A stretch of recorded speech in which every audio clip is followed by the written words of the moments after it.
और राहुल गांधी क्या कह रहा है ये सुन लेते हैं। This was not anger. This was not violence. This was not hatred. This was an expression, deep expression of the youth of this country, of the future generation of this country. And I feel that all political parties must respect this expression, including my friends in the BJP. In fact, I'm pretty certain, and I've seen examples of it, if my friends in the BJP were to go and ask their own children what they felt about what their brothers and sisters were doing, they would find agreement among their own children. There is nothing wrong with what has happened, and every Indian should be proud. Now, I thought I'm going to be giving a speech about the next generation. And so I was thinking, how do I start this speech? What should be the starting point of this speech? And I thought a good starting point, Speaker Sir, would be a conversation I had with some students, young girls, which gave me a very interesting perspective. It was their perspective, but I think I agree with the perspective. I'd like to lay this framework first on the table. The question I asked the girl was, you said to me that you're a student. What does this mean? Does it mean that you study in a college? Does it mean that you study in a school? Does it mean you read books? What does it mean? She gave me the most beautiful answer. She said a student is someone who has an open mind and an open heart. Student is someone who right from the beginning accepts that they do not know everything. Student accepts that whatever he knows will be superseded later by new knowledge. Student understands that the universe is constantly changing, dynamic, in movement. And so student understands that knowledge is also constantly changing. Most important value of a student, she said to me. I asked her. I said, yeah, very good definition. What's the most important value of a student? She said, in 1 second, humility. I said, why? She said, the student knows that they do not know the truth. The student respects the truth of all other living beings, all other human beings. Like Gandhiji said in his autobiography, The Search for My Truth. Meaning, this is my truth, your truth might be different. Then I asked her the next question. I said, you've defined a category very well. This category of student. Who else is there? She says, there is another group of people. They are not students. Who are they? She says, they are absolutely convinced that they know everything. They believe that the universe is static. And they believe that knowledge emerges from inside them. They believe that they are God. That everything that is to be known is known to them. They are arrogant. They are arrogant. They don't listen. They don't respect other people's truth. So I said, what do you call these people? She said, I call them idiots. So I... Why you are worried? Yeah, he's not telling about you. Why you are worried? He's telling about the quote from... What? Sir, मैंने बोला नहीं sir कुछ. So she said to me, there are two categories. There are two categories in this world, the student. She said a farmer can be a student. A lawyer can be a student. A doctor can be a student. Unemployed youth can be a student. It's the thirst to learn, thirst to understand. Like a sponge. You want to take everything in. You want to understand. It's beautiful. It's even respecting the rest of the universe. What about these idiots? She says to me, these idiots, they don't listen to anything anyone says. What's it?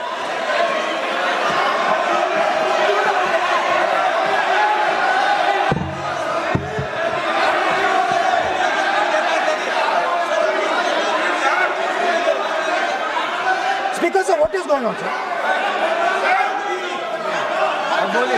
आप So she said to me, मान्य सदस्य आप प्रतिपक्ष के नेता हैं. She said to me, एक minute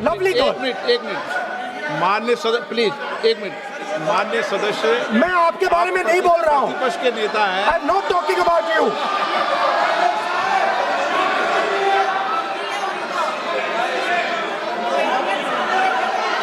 माननीय प्रतिपक्ष के नेता, मैं आपसे आग्रह करता हूं. सर मैंने इनका नाम ही नहीं लिया सर. आप सुनिए मेरी बात. एक minute.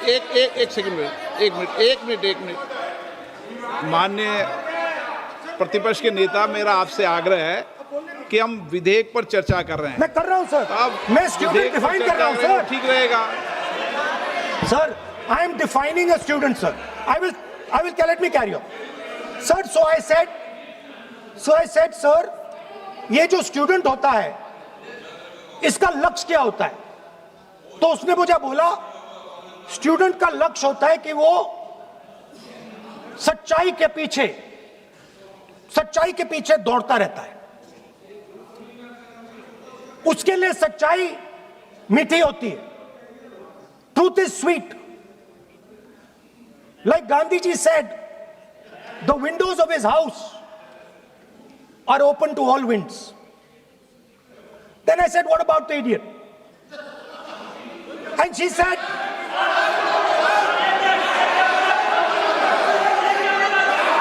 what is going on?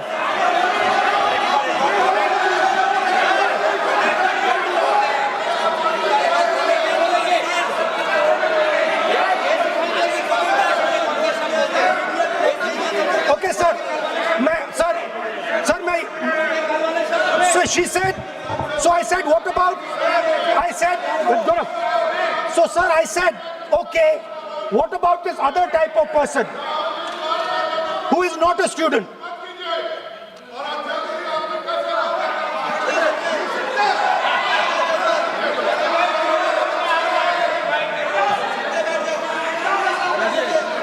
So she said, the hallmark, she said, the student, she says the student wears the truth on his or her chest proudly. It's written here. And I said, what about the other type? She says the other type requires an image. It requires an image, and as that image is not true, because the idiot is trying to pretend that he is God. I'm not talking about that. As it is not true, and the idiot is trying to pretend he's God, he has to create this massive image. Then I asked a question, sir. मैं सोचा कि यार ये, sorry sir, मैं सोचा कि ये student है, और फिर ये इडियट भी है। तो मैंने उससे पूछा, एक बात बताओ, ये तीसरी कैटेगरी कहां जाती है? ये तीसरी कैटेगरी कहां जाती है? उसने कहा कौन सी तीसरी कैटेगरी? मैंने कहा अंधभक्त। इसको कहां डाला जाए? She says to me, अंधभक्त is a person who is absolutely convinced that another idiot is God. So these are the three categories: student, idiot, and andhbhakt who follows the idiot. Now,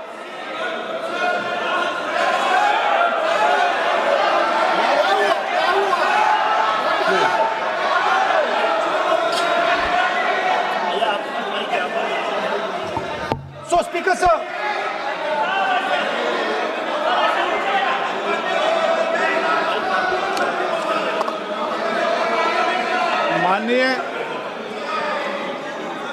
माननीय Speaker, प्रतिपक्ष के नेता है आप, now super सदन की खत्म sir, गरिमा रखते हुए विधेयक पर ही चर्चा करें हो तो गए उचित सर। रहेगा। आगे जा रहा हूं sir. So Speaker sir, I found this to be a very nice framework, and this framework came to me from an 18-year-old girl, lovely student, probably one of the protesters in the छात्रों की गूंज programs. Sir superficially, sir लगता है, sir superficially लगता है कि हमारे जो स्टूडेंट्स हैं वो एग्जाम्स के बारे में बात कर रहे हैं, वो एजुकेशन सिस्टम के बारे में बात कर रहे हैं, वो शिक्षा की कॉस्ट के बारे में बात कर रहे हैं। और ये सच है, education system is very expensive. More money is spent on one exam,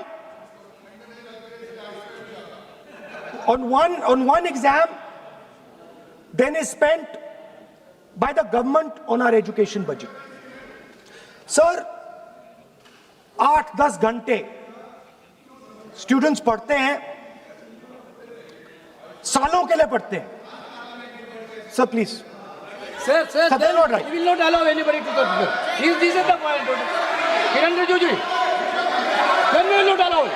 What is this?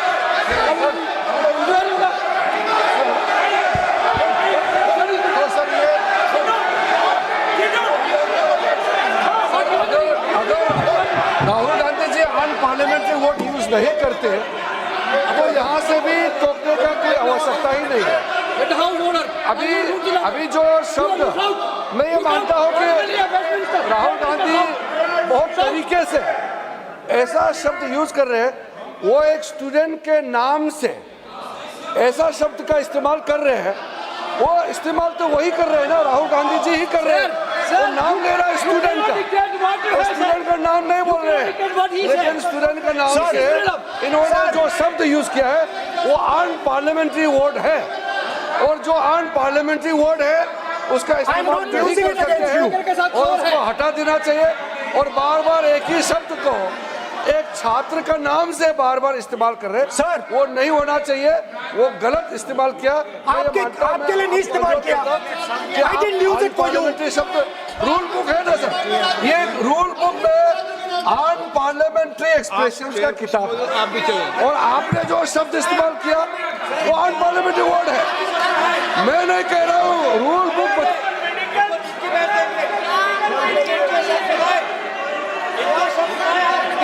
Expression इसके बारे में तो जानकारी रखना चाहिए, इसलिए आपने बार बार, एक बार नहीं बार बार वो शब्द का इस्तेमाल किया है, इसलिए हमारे लोग आपत्ति जताते हैं। गलती तो राहुल गांधी जी का है, क्यों अनपार्लियामेंट्री वर्ड का इस्तेमाल किया है। माननीय सदस्य, स्पीकर सर, आप संसद सर मैं I am not calling anybody that, आप कोई ऐसा शब्द नहीं बोलेंगे। I am not calling anybody that sir.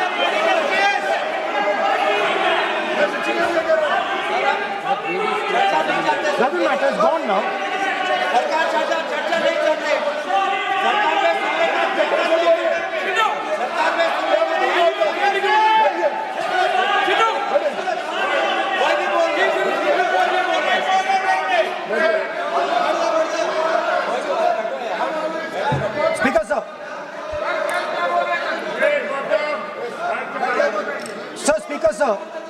अगर इनको शब्द नहीं अच्छा लगता, मैं दूसरा शब्द दे देता हूं।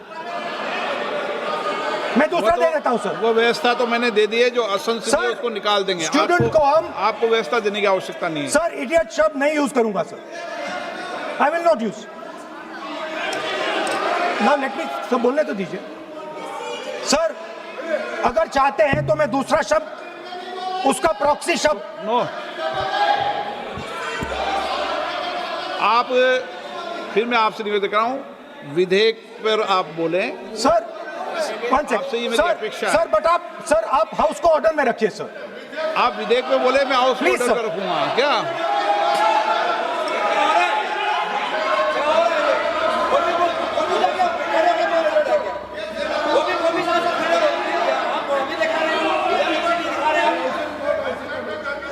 So speaker sir, so I defined this young lady, gave me a beautiful framework, 3 categories of people. I found this to be, speaker sir, order लाइए sir.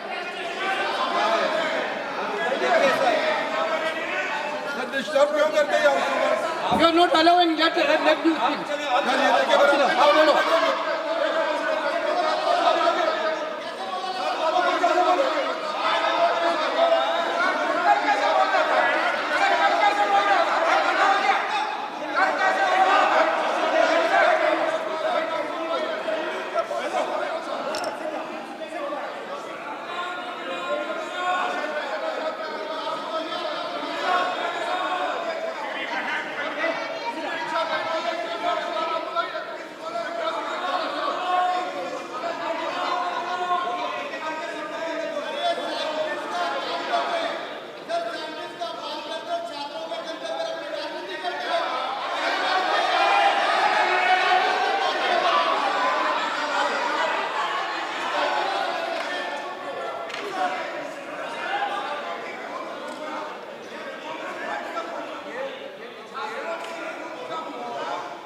बस राहुल जी को सम्मान देते हैं हम, इज्जत से हम फिर से कहना चाहते हैं, आपने अन पार्लियामेंट्री वर्ड का इस्तेमाल किया, इसलिए हमारे यहाँ लोग उत्तेजित हुए हैं। अपने आप में तो नहीं हुए, और आपको मालूम है ये अन पार्लियामेंट्री एक्सप्रेशंस तो हमने तो नहीं बनाया। ये जो यहाँ जितना शब्द लिखे हैं जो आप पार्लियामेंट में नहीं कह सकते हैं, ये नियम हमने नहीं बनाया, और इसके मुताबिक आपको अगर संसदीय मर्यादा को ध्यान में रखते हुए बात करना है तो हम लोग सब सुन रहे हैं, आपका भाषण सुन रहे हैं, लेकिन आपने बार बार जो शब्द इस्तेमाल किया तो हमने क्लैरिफाई किया। हम आपके भाषण को हम डिस्टर्ब नहीं करना चाहते हैं, लेकिन जो शब्द इस्तेमाल किया उसको आप कृपया इस्तेमाल ना करें, इतना ही है। हम तो सुनना चाहते हैं। मैं अनुरोध करता हूँ राहुल गांधी जी, आप अपना भाषण को कंटिन्यू कीजिए, आप अपना भाषण कंटिन्यू कीजिए, लेकिन वो शब्द इस्तेमाल मत कीजिए, मेरा इतना ही अनुरोध है।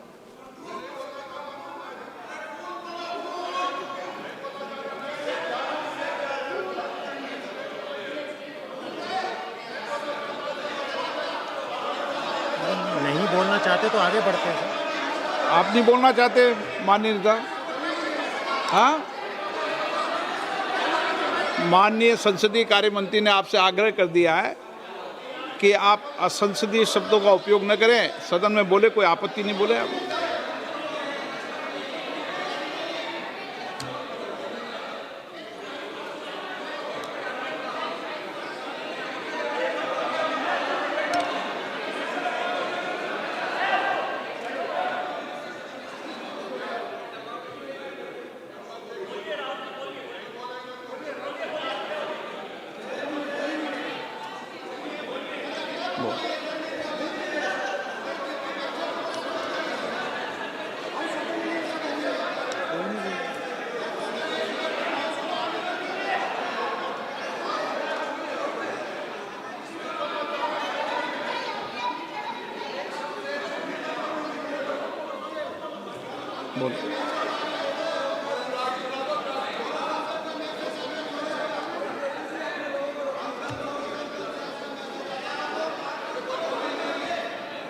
नहीं, आप नहीं बोलना चाहते, मैं अगले वक्ता को बुलाऊं? हाउस ऑर्डर में आप बोलिए। माननीय सदस्य, कई मौके मैंने भी देखे हैं इसी सदन में, जब आप नेता सदन के नेता को बोल नहीं देते, बेल में आते हैं। अभी आपको चुप तो है सदन में, ऐसा तो नहीं है। आज तो आप कर रहे हैं, ऐसा माहौल मैंने पहले भी देखा है। देखिए सर,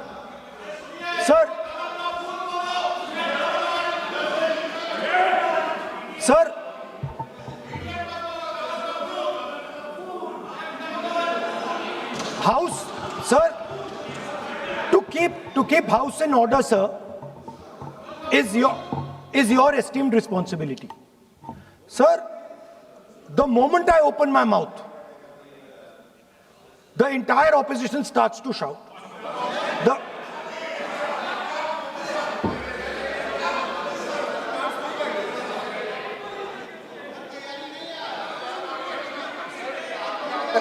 मैं फिर से कहता हूं, राहुल गांधी जी, आप इस तरीके से हमारा अच्छा एक डिबेट जो चल रहा है, आप लीडर ऑफ अपोजिशन है और आप ऐसे परिस्थिति खड़ा मत कीजिए।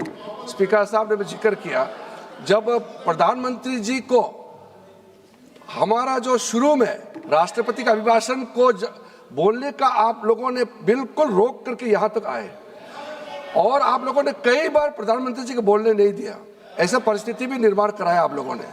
और आज तो आपने आज संसदीय भाषा का इस्तेमाल किया, एक पार्लियामेंट्री जो सिस्टम है उसको लेकर के एक नियम हमने पढ़ के सुनाया। ये किताब का भी जिक्र किया कि अनपार्लियामेंट्री एक्सप्रेशन, ये मैंने जिक्र किया।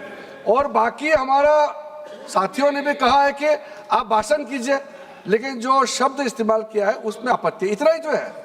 फिर आप उसको इतना आप बहुत ही इमोशनल चेहरा दिखा करके ये तो ठीक नहीं है, हाउस को आप गुमराह नहीं कर सकते हैं।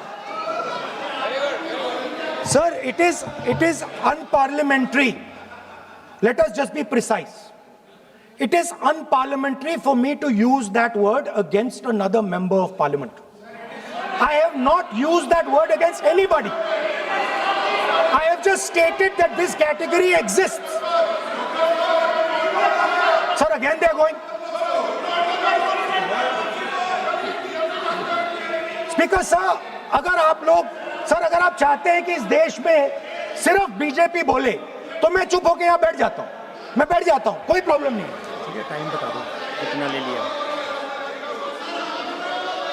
एक मिनट। माननीय सदस्य, माननीय नेता प्रतिपक्ष, इस विषय पर मैं बोलता हूं सर, रिजू जी खड़े हो जाते हैं, मैं बोलता हूं वो खड़े हो जाते हैं, इंटरप्ट करते हैं।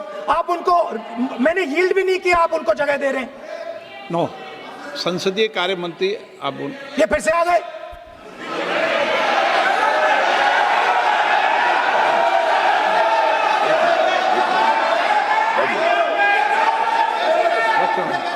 रक्षा मंत्री जी बोलना चाहते।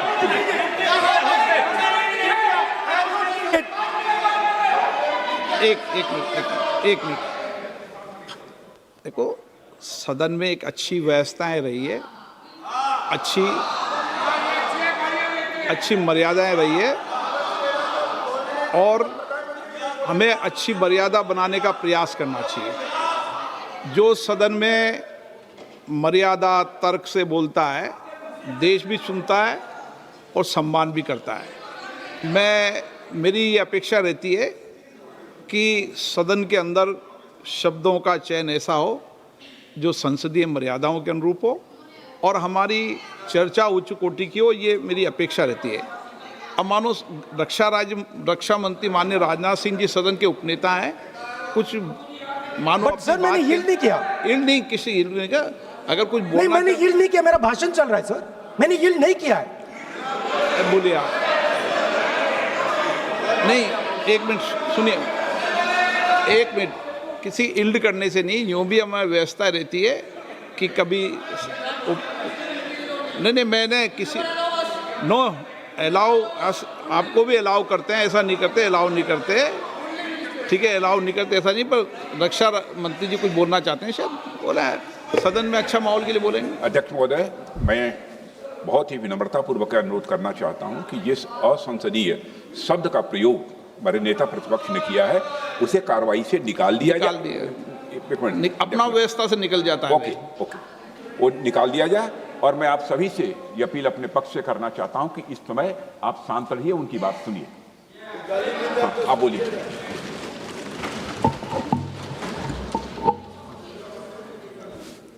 So, there are 3 categories of people. I'm not using the word. There is one category of people called student, विद्यार्थी, जो विद्या का अर्थ ढूंढता है. And then there are the 2 other categories which I will not name.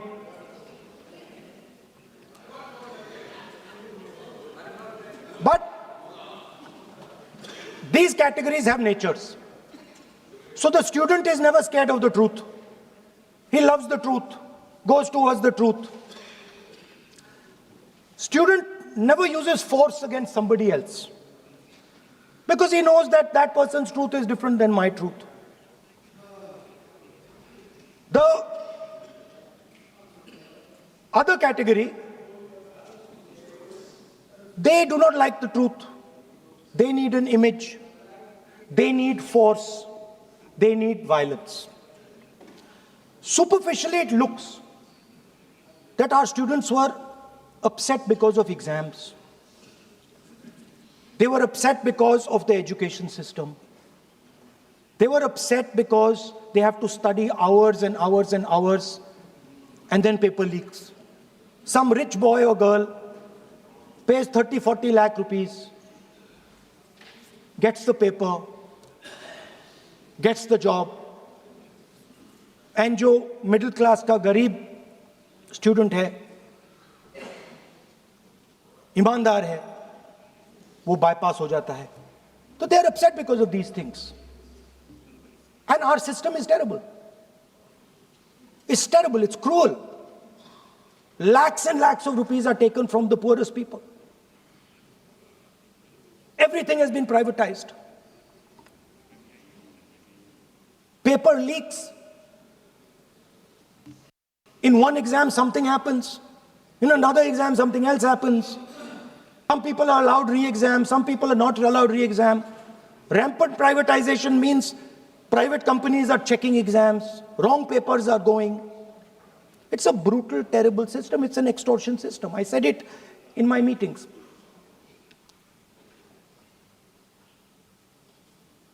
And it's a system that has been captured. It's a system that has been captured, the soul of the system has been captured by the RSS. The soul, sir. Rajnath Singh ji said, sir, please. Sir, Rajnath Singh ji said that we are not the UPA. Our ministers never resign. He's right. What has happened here? The resignation of Mr. Dharmendra Pradhan. That's a superficial thing. Because Dharmendra Pradhan never ran the education ministry. Never. I've got some experience about facing the RSS, about facing Mr. Narendra Modi, about facing this group. The game is not about facing them. There's nothing in them. There's nothing in the RSS. The game is about facing your own fear. And that is what the students did. The students overcame their fear. The students challenged the idea that you could destroy them. They challenged the idea that you could destroy their career. They asked the question, why are you not allowing us to have jobs? They asked the question, why can we not fall in love with somebody we like? They asked the question, why do you attack different religions? They asked all these questions, and they asked it in public. You couldn't do nothing about it. And I'm very happy today to see that the so-called Home Minister of this country does not have the courage to come and sit here. He does not have the courage to come and sit here. Sir, please. आज प्रश्न I saw the Home माननीय मंत्री जी Minister. बैठे हैं, जिनका विधेयक है वो बैठे हैं। I saw the Home Minister, sir. Carcade. Sir, I saw the carcade. 30 cars. With the Home Minister sitting inside the car. Like that. Looking. Shaking. What is this, sir? Speaker, sir. Why is the Home Minister not here today? The Home Minister is not here today because he's not here today because he is scared.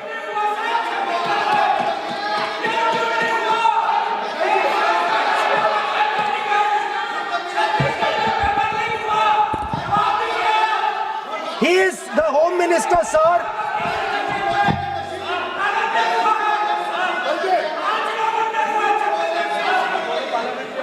Sir बैठ जाओ। देखिए, आज home मंत्रालय पे चर्चा नहीं हो रही। आज जिस विधेयक पर सर, मैं चर्चा क्या बोलूं? माननीय What am I मंत्री जी doing? बैठे हैं। The Home Minister, sir, the Home Minister नो, आज होम is मिनिस्टर पर scared. चर्चा नहीं है। जिस विधेयक पर चर्चा है वो विधेयक पे मंत्री बैठे हैं। यही व्यवस्था रहती है सदन के अंदर। Sir, the Home Minister.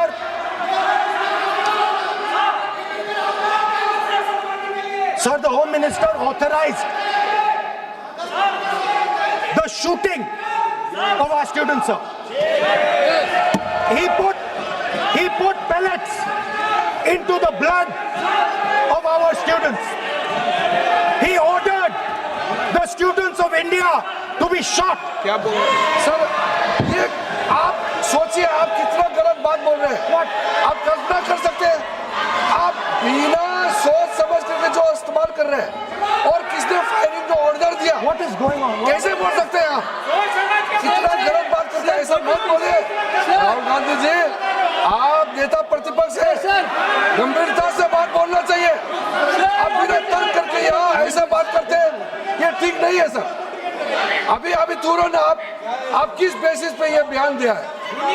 किस बेसिस पे आपने ये बयान दिया, बताइए। किसने आपको बताया और किस तर्क के साथ आप ये बयान दिया है? ये बहुत गलत बात बोला है राहुल गांधी जी ने, बहुत गलत बात बोला। मैं इसका आपत्ति करता हूँ, कार्रवाई से निकालना ही चाहिए। लेकिन राहुल गांधी जी, आप माफी मांगिए, ये ठीक बात नहीं है। आप ऐसे नहीं बोल सकते, गलत बात बोला है। कैसे आप गृहमंत्री जी को इतना बड़ा आरोप कैसे लगा सकते हैं? ठीक नहीं है, बहुत गलत बात बोला है। आप गोली चलाना ये कोई छोटा मोटा चीज नहीं है। ये तो देखिए कितना गलत बात बोला है अध्यक्ष, ऐसा तो नहीं बोल सकते। How can he say that somebody ordered firing? You can make statement outside in the house. You cannot make that statement. It is a serious allegation. It is a breach of his own position and privilege. This is not proper. ऐसा नहीं हो सकता है, आप कैसे बोल सकते हैं?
आइस क्यूब वाले।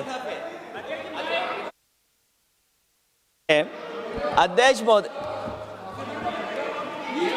नहीं अध्यक्ष महोदय, नहीं अध्यक्ष महोदय, अध्यक्ष महोदय, अगर नेता प्रतिपक्ष ने कोई गंभीर आरोप लगाया सरकार पे, तो ये सरकार की जिम्मेदारी बनती है कि किसके ऑर्डर पे पुलिस ने बच्चों पर, छात्रों पर, युवाओं पर इस तरह का व्यवहार किया है। ये सही बात नहीं अध्यक्ष महोदय, ये अगर गृह मंत्री जी का नहीं है। अखिलेश जी, आप जो बता रहे हो अलग बात है।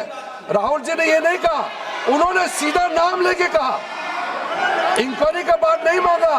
राहुल गांधी जी ने इंक्वायरी का बात नहीं किया, उन्होंने सीधा नाम लेकर के फायरिंग ऑर्डर का बात किया। कैसे बात कर सकते हैं आप? ये आप समझते हैं कितना गंभीर आरोप है? आप अगर इंक्वायरी का मांग करता है या वो ठीक है, हम मानते हैं।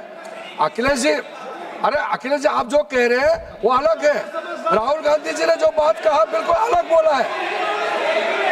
एक ही नहीं, ये गलत बात। आपको राहुल जी, आपको देखिए, ये बहुत सीरियस है, आपको माफी मांगना होगा, या तो आप खेद प्रकट कीजिए, अपना शब्द को वापस लीजिए।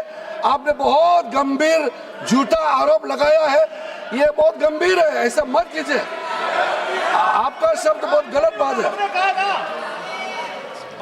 देखिए माननीय प्रतिपक्ष के नेता, मेरा आपसे आग्रह है,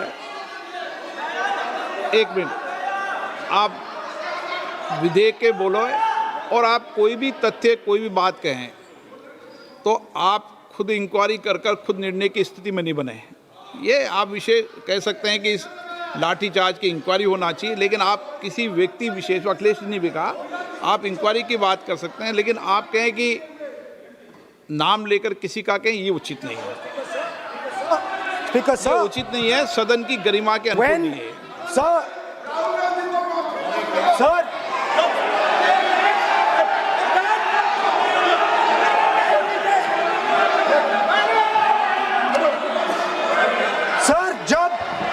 जब आतंकवादी को गोली मारी जाती है,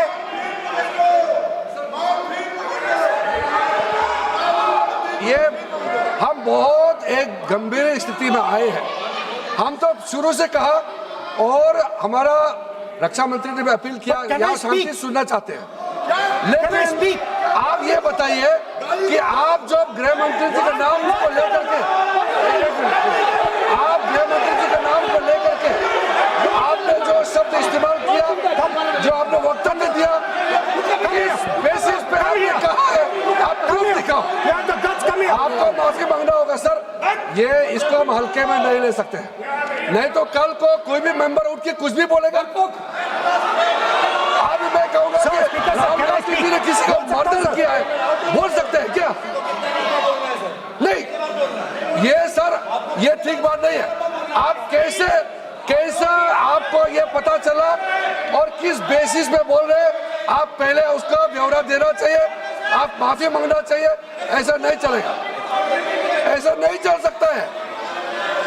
बहुत गंभीर मामला है, इसको हम हल्के में नहीं ले सकते।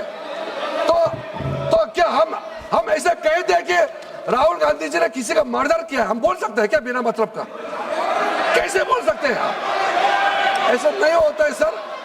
यहाँ जिम्मेदारी का साथ बोलना होता है और तर्क देना होता है।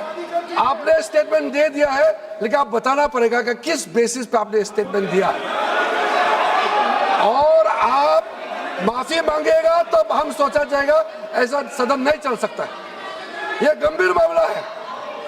ये ऐसा बिल्कुल, मैं आप राहुल गांधी से माफी मांगे, या तो बताए क्यों बोला है, कैसे बोला है। आप कैसे बोल सकते हैं? माफी मांगिए, ऐसा नहीं चल सकता है।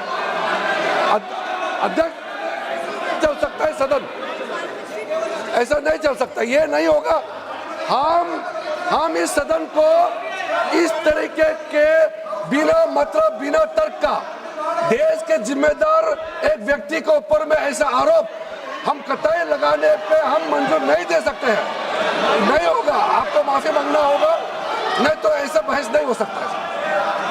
ये ठीक नहीं है सर। वो माफी मांगेगा, या तो बताओ क्यों, कैसे उसको पता चला है और किस बेसिस पे बोला है। ऐसा नहीं होगा। बोलो सर। नहीं बोलिए आप, स्पीकर लेकिन सर, द यूज, मैं बोल सकता हूं सर प्लीज? मेरा मानना ये है कि आपने जो तथ्य किए हैं उन तथ्यों में जब तक कोई पुख्ता सबूत नहीं हो आपके पास, कोई इंक्वायरी कमीशन किसी रिपोर्ट नहीं हो, ऐसे शब्द कार्रवाई में नहीं जाना चाहिए। बोलने तो दीजिए सर, आप बोलिए ना, लेकिन बोलने दीजिए सर। कौन कौन कर रहा है बोल, लेकिन बोलने के अंदर आप कोई तथ्य बोले तो सदन में बोल रहे हैं आप, सदन के बाहर और सदन के अंदर। मैं बोल सकता हूं सर? हाँ बोल सकते हैं आप, तो सदन के बैठाइए सर इनको। बोल सकते हैं, अदरवाइज नहीं होगा। स्पीकर सर,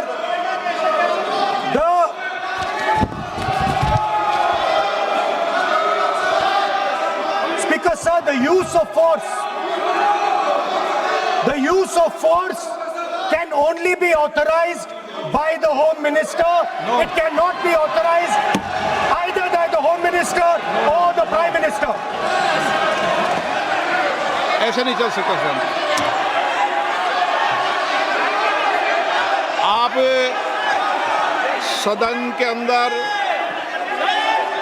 हमारे कई बार कहने के बाद भी, बार बार आग्रह करने के बाद भी आप चेयर की अवहेलना कर रहे हैं, उचित नहीं है। नो, आप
होम मिनिस्टर का कौन सा ऑर्डर है, वो ऑर्डर का कॉपी आप निकाल के बताइए। आपने कहा होम मिनिस्टर ने ऑर्डर दिया है फायरिंग के लिए, आप वो ऑर्डर का कॉपी निकालिए। आप बताइए किसने आपको बताया, कौन सा ऑर्डर नंबर, किस व्यक्ति को कहा है, कौन सा अधिकारी। आप कॉपी निकाल करके सदन में रखिए।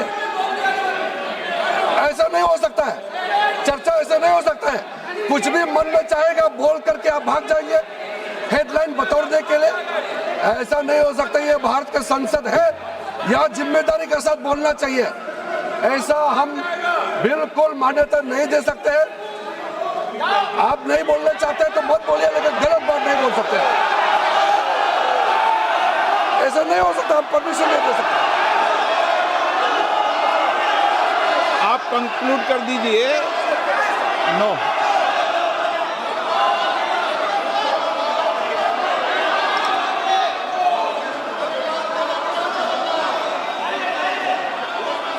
माननीय प्रतिपक्ष के नेताजी से मैंने आग्रह किया है कि वह बिना तथ्यों के, बिना सबूतों के, बिना निष्कर्षों के सदन के अंदर कोई बात को नहीं कहे। ऐसा सदन के अंदर नहीं चलता है। सदन के बाहर और सदन के अंदर बोलने में सदन की मर्यादाएं, नियम, प्रक्रिया होती है। ये मेरे आपसे नो नियम होता है। आप किसी बात पर आरोप लगाए तो नोटिस दीजिए। आप बिना नोटिस के, बिना किसी के आरोप नहीं लगा सकते। आपने बिना इंक्वायरी, बिना कोई इंक्वायरी की जजमेंट के कोई भी किसी पर आरोप नहीं लगा सकते। आप किसी पे नहीं लगा सकते, एक सदस्य भी नहीं लगा सकते। आप नहीं बोलना चाहते, मैं नियमों से बात कर रहा हूं, नियमों के पर एक भी बात नहीं कर रहा। मैं नियमों के विपरीत नहीं जा रहा हूं बिल्कुल भी। सदन नियमों प्रक्रियाओं से चलता है, इतने गुस्से में मत होइए आप। सदन नियमों प्रक्रियाओं से चलता है। मैंने नियमों के तहत ही आपको आग्रह किया है कि सदन में कोई भी आरोप लगाते समय पूरे तथ्य, निष्कर्ष या किसी की रिपोर्ट के आधार लगता है, ऐसा नहीं है। नहीं, He's not giving me mic. Sir give mic को सर माइक तो दीजिए, ले ले माइक तो दीजिए। माइक दीजिए, लेकिन बोलेंगे आप। माइक नहीं है माइक नहीं है सर। माइक तो चालू है।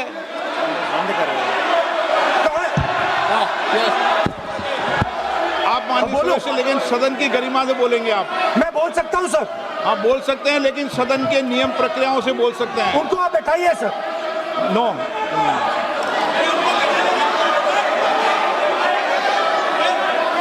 आप बोलना नहीं चाहते, मैं अगले वक्ता को बुलाऊंगा फिर। बैठाइए सर।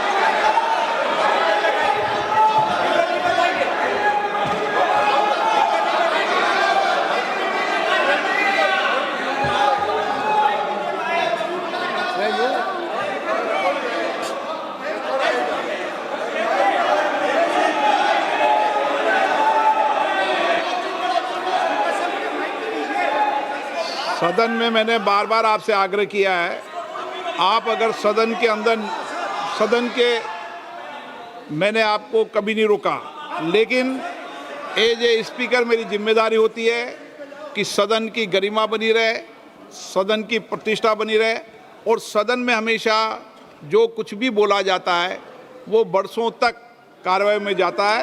इसलिए मेरा आपसे अपेक्षा है, क्योंकि आप प्रतिपक्ष के नेता हो और माननीय सदस्य नहीं, आप प्रतिपक्ष के नेता, इसलिए प्रतिपक्ष के नेता से विशेष रूप से अपेक्षा है कि आप तथ्यों पे बोलें, इस विधेयक पर बोलें।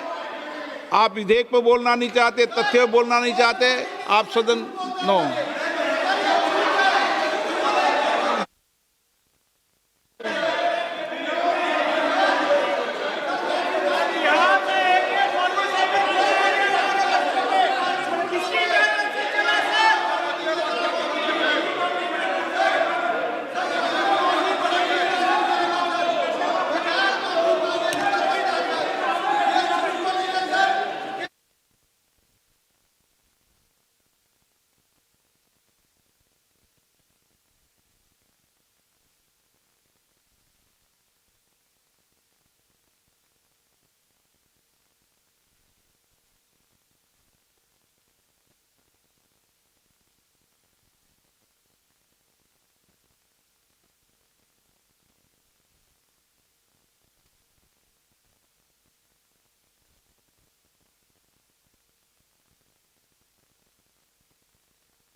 नो,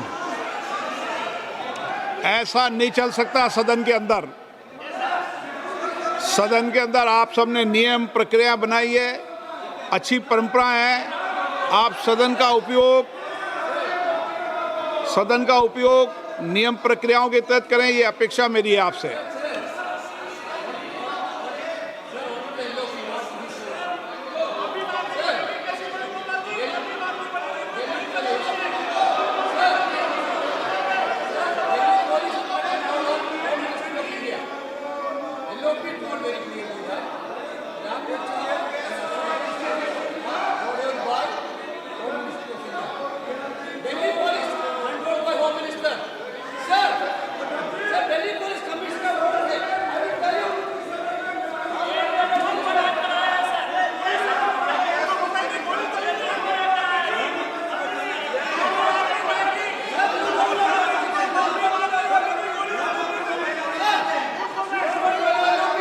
आप बोलना नहीं चाहते? नो।